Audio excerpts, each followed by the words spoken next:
Hello dear students, welcome to our channel educational goal. और आज हम देख रहे हैं कक्षा 8वीं की अंग्रेजी की वर्कशीट। ये आप देख सकते हैं और ये मार्च का महीना है ना, यानी कि मार्च महीने की वर्कशीट है। तो पूरा सॉल्यूशन मिलेगा, वीडियो के अंत तक बने रहें। तो चलिए स्टार्ट करते हैं। तो ये देखिए, हमें वर्कशीट उपलब्ध नहीं थी, हमने उसको कॉपी पर लिख लिया है। पहला क्वेश्चन है, choose the correct option and right, यानी कि सही ऑप्शन चुनना है। एक जो डैम होता है, वो डैम क्या होता है? क्या वो एक नदी होती है, क्या वो एक तालाब होता है, क्या एक कुआं होता है, या एक बड़ी सी दीवार होती है नदी के आर पार? तो वो क्या होती है? एक बड़ी सी दीवार होती है। तो a big wall across a river. ठीक है। अगला क्वेश्चन है, कान्हा किसली इज इन, की कान्हा किसली कहाँ स्थित है? तो कहाँ स्थित है आप सभी जानते हैं, मध्य प्रदेश में स्थित है। तो इस आंसर में हम लिखेंगे मध्य प्रदेश। तो ये देखिए, आंसर में हमने लिख दिया है मध्य प्रदेश। अगला प्रश्न है, in the lesson major for major Raja Verma was a, कि ये जो मेजर फॉर मेजर जो लेसन था उसमें राजा वर्मा कौन था? तो वो एक आर्टिस्ट था। तो आप आर्टिस्ट वाले पर जाएंगे। ठीक है, या आपने आंसर लिख दिया आर्टिस्ट। फिर अगला प्रश्न है, write the rhyming word for high. High के लिए राइमिंग वर्ड समान ध्वनि वाला लिखना है। तो क्या होता है? फ्लाई होता है। तो आप लिख देंगे फ्लाई। अब अगले प्रश्न की तरफ बढ़ते हैं हम। तो अगला प्रश्न है हमारा, circle the noun from the following words and right, कि ये जो अंदर सभी दे रखे हैं इनमें से एक नाउन है, संज्ञा है, उस पर सर्कल बनाना है, उसको लिखना है। तो वो क्या है? टिथ है। ये वर्ब है, ये एडजेक्टिव है, ये भी एडजेक्टिव है, ये एडजेक्टिव है, और ये कंजक्शन है। तो आपको चाहिए थी नाउन, तो ये नाउन आपने लिख दी टिथ। ठीक है। अब आगे बढ़ते हैं, right the comparative degree of easy. तो इजी की कंपैरेटिव डिग्री क्या हो जाएगी? इजियर हो जाएगी। ठीक है, तो इजियर पर लगा दिया। अब आगे बढ़ते हैं अगले प्रश्न की तरफ हम। अब अगला प्रश्न है, write the opposite gender for the word madam. Madam के लिए अपोजिट जेंडर लिखना है। तो क्या होता है? सर होता है। तो हम आंसर में लिख देंगे सर, लिख देंगे यहाँ पे। ठीक है। अब आगे है सही जोड़ी बनाना है। ठीक है, मैंने पीछे क्रमांक भी दे रखे हैं और ये एरो के चिन्ह भी बना रखे हैं। तो जैसे कि लाइट, लाइट मतलब होता है हल्का, तो हल्का का उल्टा क्या होता है? भारी। फाल यानी गिरना, तो राइज मतलब कि उठना। स्लिप, स्लिप स्लिप का मतलब क्या होता है? सोना। तो स्लिप का अपोजिट क्या हो जाएगा? अवेक हो जाएगा। ठीक है। इमेजिनरी मतलब कि काल्पनिक, तो रियल मतलब कि वास्तविक। क्लोज मतलब कि बंद, तो इसका अपोजिट हो जाएगा इधर, इधर जो हो जाएगा इसका। देखिए, क्लोज के दो अर्थ होते हैं, या तो नज़दीक या फिर बंद। तो यहाँ पर नज़दीक, तो नज़दीक का उल्टा दूर, फार। तो इसमें आ जाएगा फार आ जाएगा। ठीक है, आगे बढ़ते हैं हम। अगला प्रश्न है, डू एज डायरेक्टेड है। Mohan plays tennis, Mohan tennis खेलता है, इसको नेगेटिव में कन्वर्ट करना है। तो मोहन प्लेज, ये वर्ब थर्ड पर्सन सिंगुलर के साथ यूज होती है प्लेज, प्रेजेंट इंडेफिनिट टेंस में। तो हम कहेंगे डज नॉट। तो Mohan does not play tennis. तो ये बिल्कुल सही है, आप इसी को लिखिए। अगला है, Ashok will go to market today. Ashok market जाएगा आज। इसका आपको बनाना है इंट्रोगेटिव। तो इसमें हेल्पिंग वर्ब है, उसी को आगे ले लेंगे। तो हमने आगे ले लिया विल को। तो बन गया will Ashok go to market, कि क्या आज अशोक मार्केट जाएगा। अगला है, दो सेंटेंस दे रखे हैं, he is slow, he is sure to win. इनको जोड़ना है, किसकी सहायता से जोड़ना है? बट की सहायता से जोड़ना। आप यहाँ बट लिखा हुआ देख रहे हैं। ठीक है, तो देखते हैं कैसे जोड़ेंगे। तो हम कहेंगे he is slow but sure to win, कि वो धीरे है लेकिन जीतने के लिए निश्चिंत है। अगला है, आई हैव बीन सफरिंग। अब इसके साथ जो प्रीपोजिशन यूज होगा वो क्या होगा? वो होगा फ्रॉम। तो हम कहेंगे I have been suffering from fever since last night. ठीक है, तो आपको क्या लिखना है? टू ऑफ और फ्रॉम में से फ्रॉम को लिखना है। ठीक है, उस पर राइट लगाना है। अगला है, write the plural form of tooth. तो टूथ का प्लूरल फॉर्म हो जाएगा टिथ। टूथ मतलब एक दांत, और ये बहुत सारे दांत। ठीक है, टिथ। ठीक है, अब आगे बढ़ते हैं अगले प्रश्न। आगे, विजय टोल्ड ए लाई। विजय एक झूठ बोला, सो शी पनिश्ड हिम। देखो पनिश्ड इसमें क्यों आएगा? क्योंकि हमें यहाँ से पता चल गया कि वर्ब जो है पास्ट फॉर्म की है, तो हमें इसमें भी पास्ट फॉर्म की लेनी पड़ेगी, punished. His clothes are clean. उसके जो दांत है वो साफ है।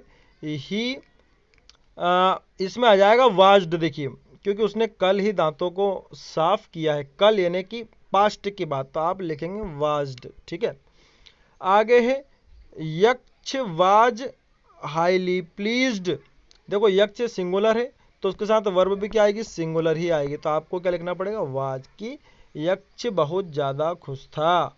अगला है ही एक वचन है तो हमें इज लगाकर वर्ब में I N G, playing, he is playing football, ठीक है, ही इज प्लेइंग फुटबॉल। अगला है आई के साथ वर्ब की फर्स्ट फॉर्म आती है और उसमें एस यस नहीं आता है, तो आई लव माई मदर, कि मैं मेरी माता को बहुत प्यार करता हूँ। अब आगे बढ़ते हैं हम अगले प्रश्न की तरफ। तो अगला क्या है, write the second form of the verb play. Second form verb की क्या रहेगी, प्लेड रहेगी, तो प्लेड लिख दिया, ठीक है। अगला है he lives in a small village, तो सही जो ए एन द में से क्या आएगा इसमें, स्मॉल, देखो यहाँ पर व्यंजन ध्वनि है तो ए आएगा, स्मॉल विलेज, ठीक है। तो he lives in a small village. अब आगे देखते हैं, fill in the blanks with the correct form of the verbs. देखिए, there is no street, street एक वचन है तो हमें इज लेना पड़ेगा, there is no street lights in our colony, क्या हमारे कॉलोनी में स्ट्रीट लाइट्स नहीं है, ठीक है। आगे देखते हैं। अच्छा, इस वाले में आपको यहाँ देखना पड़ेगा, लाइट्स बहुवचन है, यहाँ देखिए आप जरा, तो लाइट्स बहुवचन, तो इसमें इज की जगह पर आप क्या लगाइए, आर लगाइए, है ना, आपको आर लगाना है, इज नहीं लगाना, ठीक है, क्योंकि स्ट्रीट लाइट्स, लाइट्स बहुवचन हो गया, तो there are no street lights in our colony, ठीक है। अब आगे देखिए, मिस्टर दास दास जो है थर्ड पर्सन, तो उसके उनके साथ वर्ब में एस यस आएगा तो टिस आएगा इसमें, ठीक है। आगे देखते हैं अगले प्रश्न को हम। देखिए, अब अगला प्रश्न क्या है, ये एक रेलवे टिकट दे रखा है आपको, ठीक है। इसमें एक व्यक्ति यात्रा कर रहा है और ये उसका किराया है 1278 और ये उसका रेलवे टिकट है, नंबर है, ठीक है। तो ऐसे ही कुछ प्रश्न पूछे हैं, अब हम उन प्रश्नों को देख लेते हैं। और कहाँ से चढ़ी है, ये भोपाल से चढ़ी है, ठीक है, और लखनऊ को जा रही है, तो ये सारी बातें इन्हीं पर प्रश्न बनेंगे, तो मैं आपको प्रश्न दिखा देता हूँ। तो ये देखिए, कितने व्यक्ति यात्रा कर रहे हैं, कितने व्यक्तियों ने यात्रा की, तो एक व्यक्ति ने, है ना। किराया क्या था, अभी मैं आपको किराया दिखा चुका हूँ, 1278 रुपये, ठीक है। What is the number of the ticket, ticket number क्या है, तो टिकट नंबर हमने वहीं से लिख लिया है, ठीक है। कहाँ से चल रही है, तो बोर्डिंग भोपाल, ठीक है। अब आगे देखते हैं इसी में, which place were he they going to, कहाँ जा रहे हैं, लखनऊ जा रहे हैं, ठीक है। ये सभी मैंने आपको दिखा दिया, अभी आप चाहो तो उसको वीडियो को पीछे करके देख सकते हो, ठीक है। अब अगला प्रश्न ये है कि read the first stanza of the poem the moon and answer the following questions, कि आपको मून कविता का फर्स्ट स्टांजा पढ़ना हो और कुछ आंसर देने हैं। तो ये देखिए, ये है प्रश्न, what is the face of the moon like, जो चंद्रमा का चेहरा किसके समान है, the moon has a face like the clock in the hall, कि चंद्रमा का चेहरा जो है वो किसके समान है, जैसे कि कोई घड़ी है और जो दीवार पर टंगी हुई है हॉल में।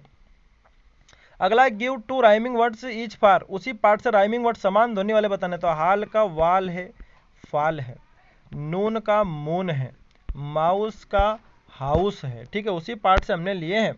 आगे देखते हैं अगला प्रश्न हमारा क्या है। अब अगला प्रश्न है, the words given in the table are misspelled, कि इस टेबल में जो शब्द दिए गए हैं इधर, वो सब गलत स्पेलिंग है उनकी, उनको सही करना है, उनका मतलब भी बताना है, ठीक है।